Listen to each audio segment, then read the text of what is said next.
सुरुचि ने प्रवचन सुन सुन के प्रतिज्ञा ले ली थी कि अब वो कोई भी पाप नहीं करेगी, सबसे अच्छे से बात करेगी, किसी के साथ बुरा नहीं करेगी। बहू, ये मच्छर तेरे गाल पे कब से बैठा है?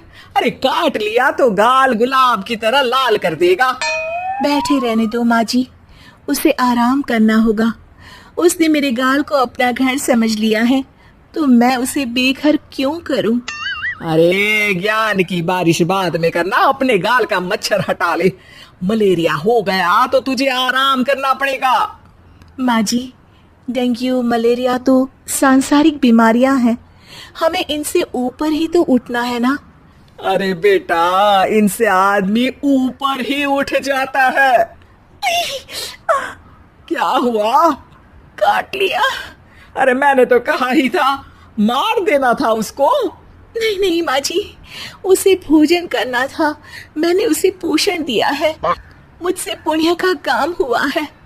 अरे उड़ रहा है टुनटुना के, ताली बजा के मार दे वरना फिर काट खाएगा।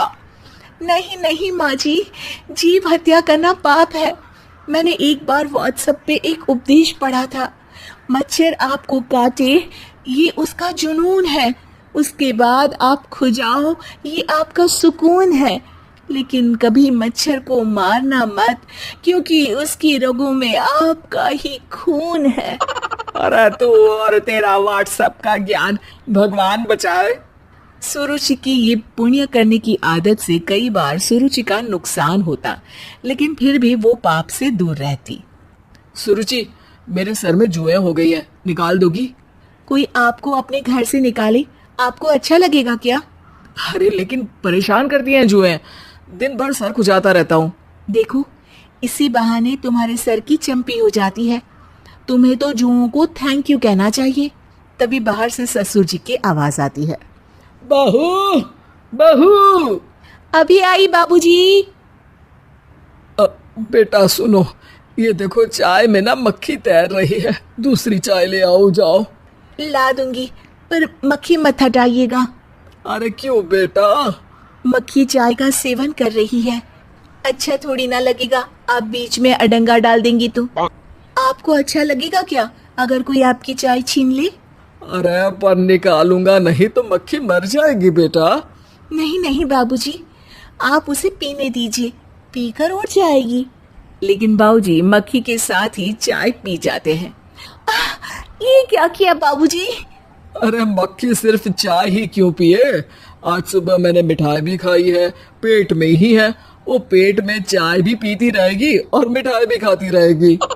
सुरुचि को समझ में नहीं आता कि वो बाबूजी के इस कारनामे पर क्या जवाब दे। वो सास के पास जाती है। सास के हाथ में एक खटमल मारने की दवाई है।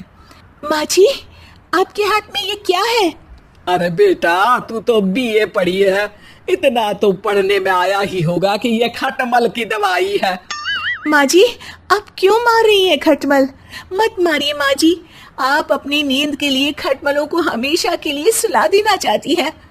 अरे अब चुप भी हो जाओ देवी, पुरानी दवाई है, एक्सपायर हो गई है, फेंकने जा रही हूँ, नहीं मार रही हूँ खटमल।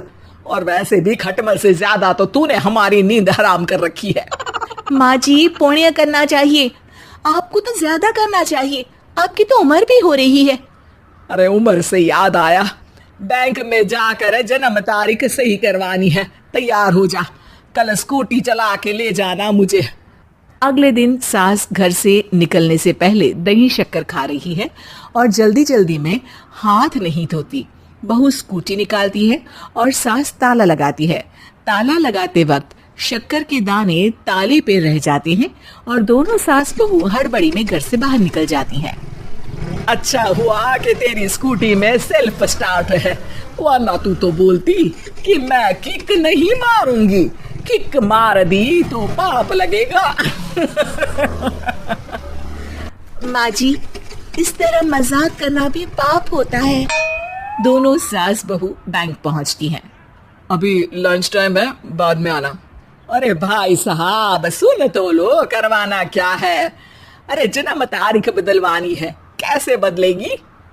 अब किसी और तारीख को पैदा हो जाओ। यही चुटकुला आप अपने मैनेजर को भी सुना पाओगे ना? वो भी हंस ले थोड़ा, अभी बुलाती हूँ। अरे अरे अरे, रुकिए रुकिए, ये फॉर्म भरिए और आधार कार्ड दीजिए। अरे राम रे, आधार कार्ड तो भूल ही गई, उसके बिना तो नहीं होगा। अरे बहू जा, घर से जल्दी से मेरा बटुआ उठा ला, उसमें मेरे सारे कार्ड रखे हैं। जा जा जल्दी लेकर आ, वरना बैंक बंद हो जाएगा और कल मुझे अपनी बहन के यहाँ भी तो जाना है ना। जी माँ जी, अभी गई और अभी आई। अरे रुक, चाबी तो लेकर जा घर की। बहू जल्दी से घर पहुंचती है, लेकिन घर पहुंचते ही देखती है कि ताले पे बहुत सारी चींटियां हैं, जो माँ के ताला लगाते वक्त हाथ से ताले पे शक्कर छूट जाने के कारण आ गई थी। चींटियां, हट जाओ, मुझे आधार कार्ड निकालना है। बहू चींटियों को हटाती नहीं है, उनसे मिन्नतें करने लगती है। सुनो, हट जाओगी तो और भी शक्कर के दाने खिलाऊंगी। अभी सास का काम बहुत जरूरी है, मेरी बात सुन लो, मान लो। मैंने तुमको हटाया तो पाप हो जाएगा। चींटियां कैसे सुरुचि की बातें सुनती जब घर में ही उसकी कोई नहीं सुनता था। शाम हो जाती है पर चींटियां हटती नहीं है। तभी सास वहां ऑटो से आ जाती है। अरे कहाँ रह गई तू, बैंक भी बंद हो गया।